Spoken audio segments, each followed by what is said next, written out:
morning. It's day 127.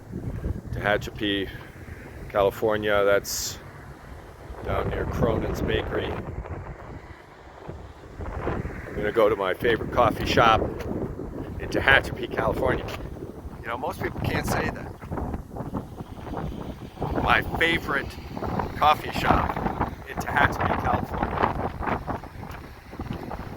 I have a favorite hotel in Singapore and a favorite hotel, or I'm sorry, a favorite coffee shop in Tehachapi, California. Yeah, this is a great place, and I really don't even want coffee, but you know, it's so good, you kind of got to go there. I mean, you can see how dark it is there. It's foggy, it's windy, and it's going to be this way most of the day. Mid to low 40s and windy, and it's going to be windy up where I'm going. The first 8 miles between the two roads, between the two trailheads to Tehachapi is up in the hills, and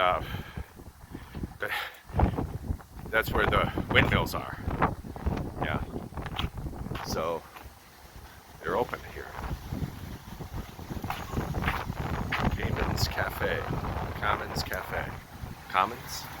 Commons Cafe. Okay, I'm gonna go get some. Kind of windy, highway noise.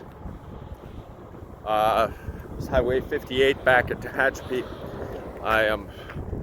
My pack, I got dropped off right there. I stashed my pack, walked back to this side,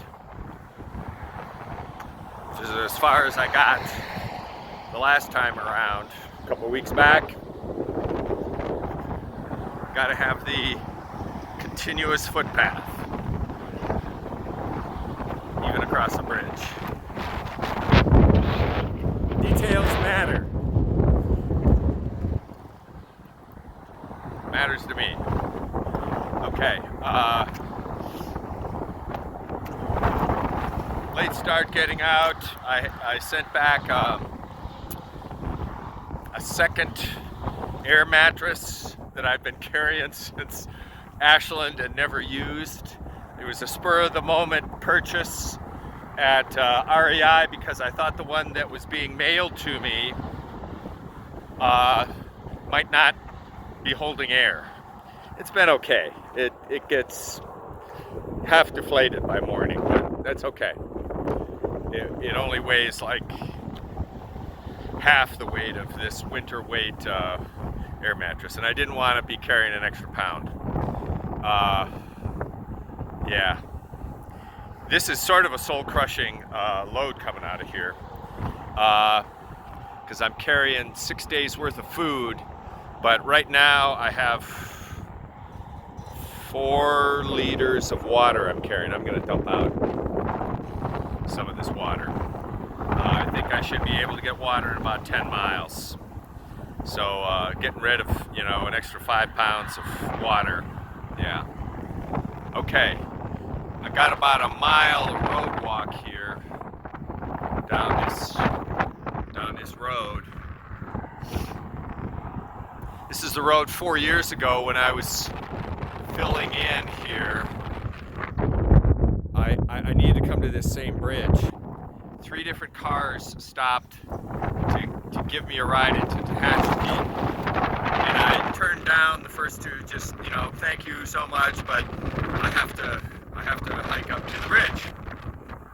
Third person that stopped, I was about a quarter mile away, and he said, okay, no problem, I'll wait for you at the bus stop. So he did. And he worked in Tehachapi, lived in Tehachapi, lived in Tehachapi, worked in Mojave. When he got off work every day, he would come, get off the highway here, run up and down the road, just seeing if there was a hiker who needed a ride into Tehachapi. That's the kind of spirit of the trail angels here in this this town. It's incredible. It was incredible 4 years ago. It's even improved since then. Okay, back on the trail. I've now completed all the miles, including the bridge, from the Canadian border to where I'm standing right now. So I can't remember exactly what it is, 550 miles or something like that. And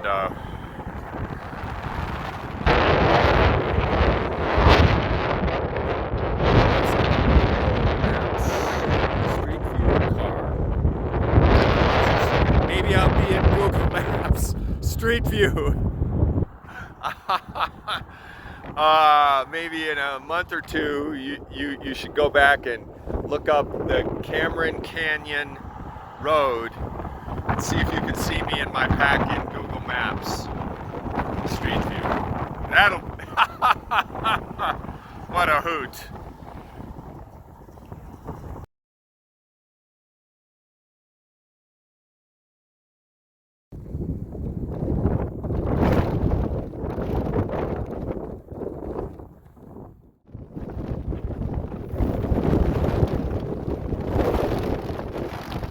A lot of type 2 fun today.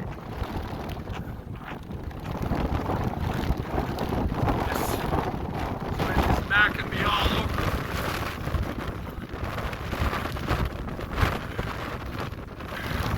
That blew me about 7 or 8 feet off the trail. Uphill.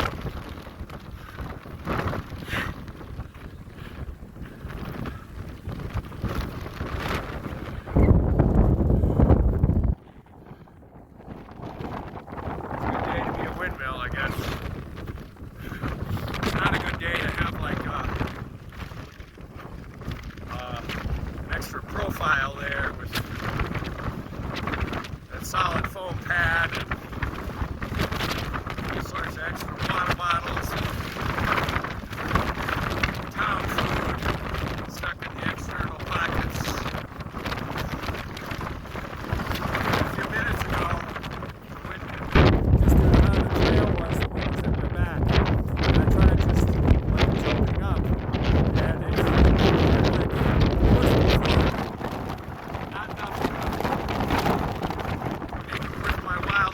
trail that way because it takes energy to jump up. But, yeah, how high the wind is right now. Is this like 40 knots or something? I don't know.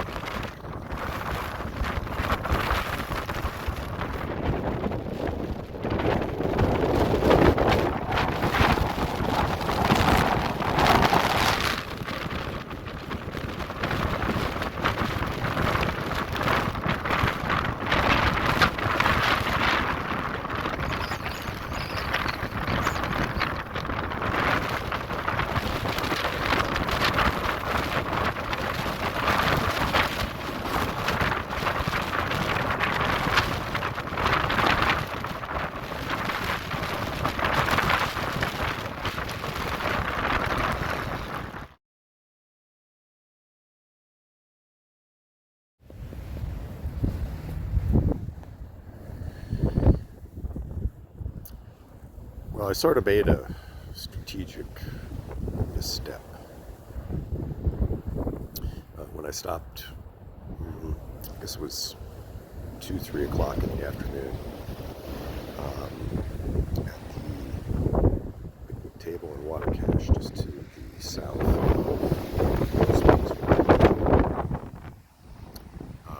I mean, one of my options was I just camp there. And it sits down in a very low hollow, and sitting there enjoying the water and some of the goodies that were left there too. There was an apple. I picked up an avocado that I carried out. I just decided, yeah, you know. And while I was there, a couple of SoBos came up, shuttled in by the trail agent. stocks the cache. So he was checking it out. And I don't think I'd ever met these SoBos. They started after me. They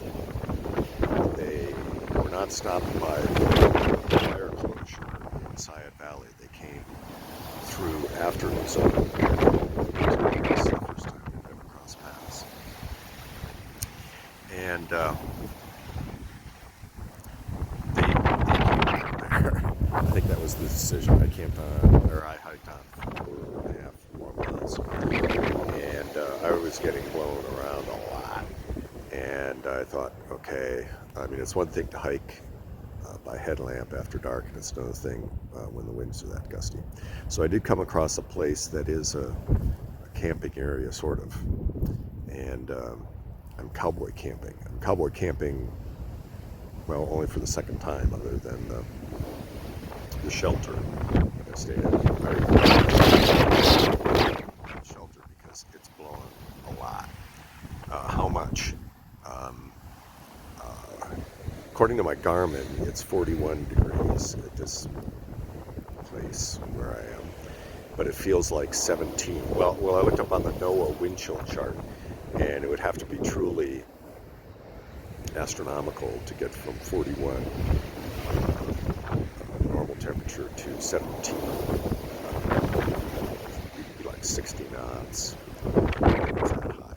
But according to my Garmin, also it's 36 knots here.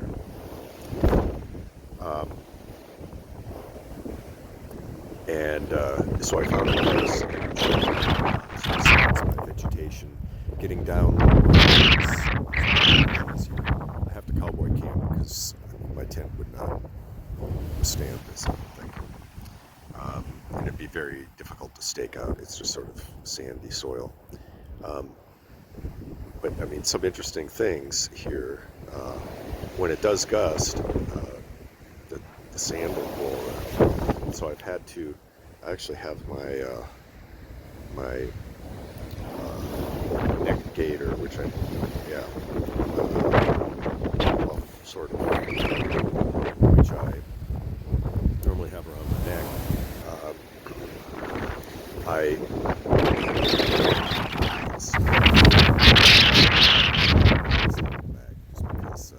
was getting sand in my eyes, even though my eyes were closed. The sand was getting in, so just to protect them. It's not too bad. I started shivering pretty heavily when I stopped hiking.